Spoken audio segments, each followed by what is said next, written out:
안녕하세요. 저는 원채널 드론교육원에서 드론 촬영, 항공 촬영, 그리고 드론 교육을 하고 있는 이영로라고 합니다. 반갑습니다.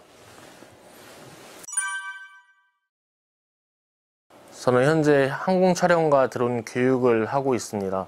항공 촬영은 6시 내 고향, 다큐멘터리 바다의 제국, 시사기획창 9시 뉴스 등에서 항공 촬영을 담당하고 있고, 드론 교육은 초경량 비행장치 무인 멀티콥터 조종자 자격 취득을 위한 교육을 하고 있습니다.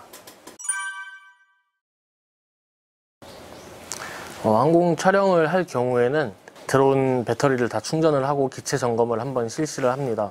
이상이 없을 경우 해당 촬영 장소로 이동을 해서 프로그램의 콘티를 보고 그날 촬영을 어떻게 할지 회의를 합니다. 그 회의가 끝나면은 비행 동선 상에 장애물이나 위험 요소가 있는지 없는지 확인을 하고 비행을 합니다. 그리고 촬영이 끝나면은 사무실로 복귀해서 기체 점검을 한 번 더 하고 마무리를 합니다. 만약에 드론 교육을 할 경우에는 출근을 해서 기체 배터리를 충전을 합니다. 충전을 하는 동안 김포공항 관제탑에 전화해서 비행 승인을 받고 교육생이 오게 되면 기체와 배터리를 가지고 비행장으로 이동을 합니다. 이동을 해서 조종자 자격 취득을 위한 교육을 실시를 하고, 교육이 끝나면은 같이 사무실로 복귀해서 그날 교육생이 했던 비행에 대한 디브리핑을 실시를 하고 기체 청소라든지 마무리를 하면서 일과를 마무리하고 있습니다. 네, 이 직업을 가지려면은 초경량 비행장치 무인 멀티콥터 자격증이 있어야 합니다. 그리고 자격증을 땄더라도 자기가 완벽하게 드론을 컨트롤할 수 있을 때까지 비행 시간을 쌓아가면서 연습을 해야 됩니다. 항공 촬영 같은 경우는 영상의 구도가 굉장히 중요하기 때문에 유튜브 같은 데 올라와 있는 기존 항공 촬영 영상이나 TV에서 나오는 항공 촬영 영상들을 일단 무작정 한번 따라해 보는 겁니다.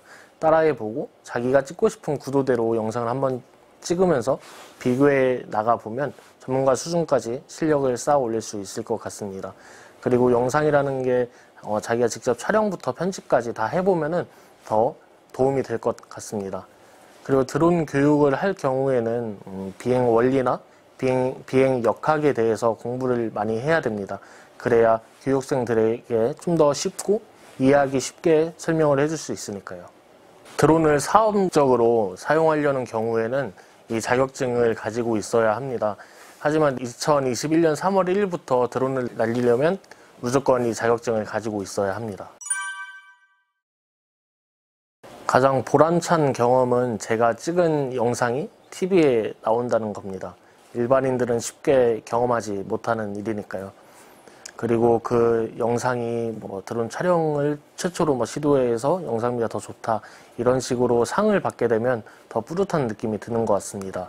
그리고 제가 시사 프로그램을 자주 담당했었는데 그 시사 프로그램이 어떠한 이슈를 가지고 방영을 하게 되었는데 사회적으로 크게 알려져서 그 문제가 해결이 됐을 때 저도 그 해결되는 데 어느 정도 이바지를 했다는 생각이 들어서 아주 뿌듯합니다. 강남역에서 항공 촬영을 할 때였는데 그때 상황을 한 번 더 자세히 말씀드리자면 출근 시간이라 도로에 사람이 굉장히 많았습니다. 그 상황을 찍는 프로그램이었는데 이제 중간 정도 갔을 때 드론이 점점 조종이 되지 않는 것을 느꼈었습니다. 그래도 일단 날린 거 빨리 찍고 안전하게 착륙을 시키자 이 생각으로 날렸었는데 결국에는 아예 조종이 되지 않고 자기 혼자 날아가기 시작했습니다. 빌딩 사이로 자기 혼자 날아가고 했었는데 결국에는 다시 조종이 되어서 안전하게 착륙을 했었습니다. 이게 되게 아찔했던 경험이라 지금까지 기억에 남는 에피소드인 것 같습니다. 그때가 출근 시간이라 도로에 사람이 정말 많았었습니다. 그때 추락을 했다면 엄청난 좋지 않은 피해가 예상되는 상황이었고, 또 그날따라 촬영이 되게 제 마음에 들 정도로 잘 됐었습니다. 보면서도 우아우아 하면서 감탄을 계속했던 촬영이었는데, 만약에 추락을 하게 돼서 카메라가 파손이 된다면은 그 안에 제가 찍었던 데이터들이 다 날아가고 결국 방송에 나가지 못하는 상황이었기 때문에 더 아찔했던 것 같습니다.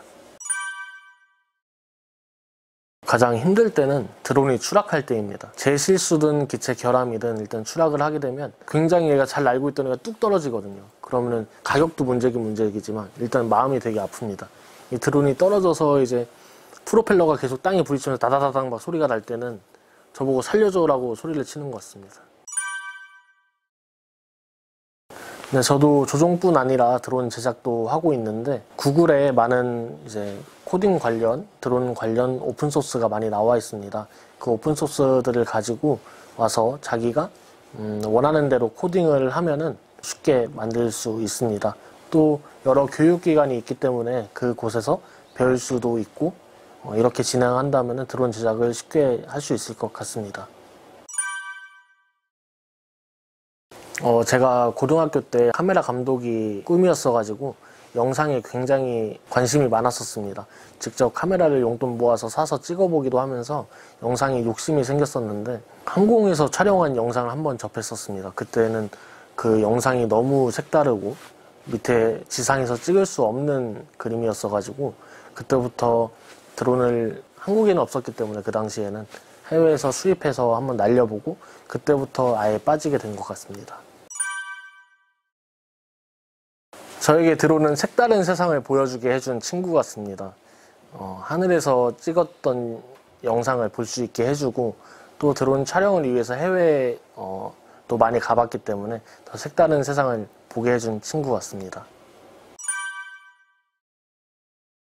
드론으로 할 수 있는 일 중에서 요즘 뜨고 있는 게 이제 건물 안전 진단입니다.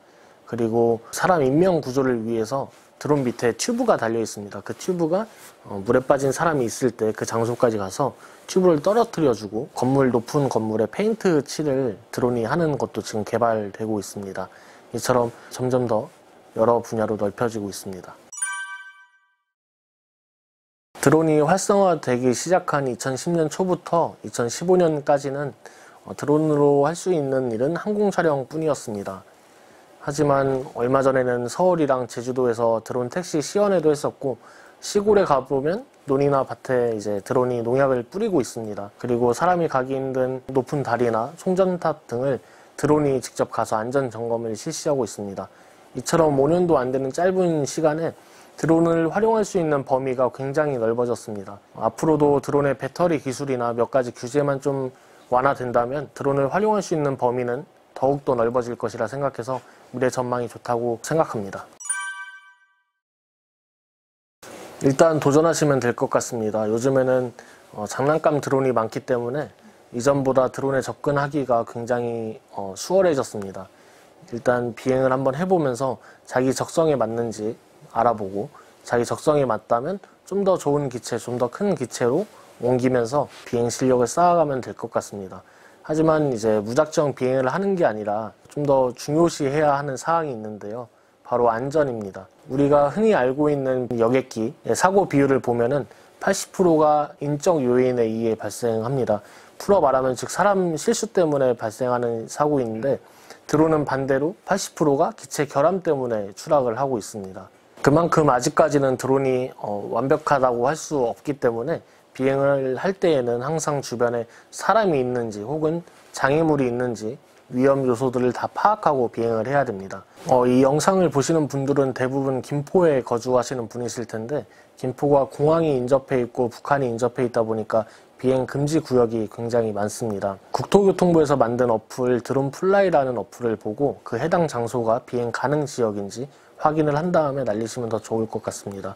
그리고 일몰부터 일출은 절대 비행 금지 시간이기 때문에 이러한 사항들을 주의하면서 비행 실력을 쌓아가다 보면 저보다 좋은 드론 조종사가 될 수 있을 것 같습니다.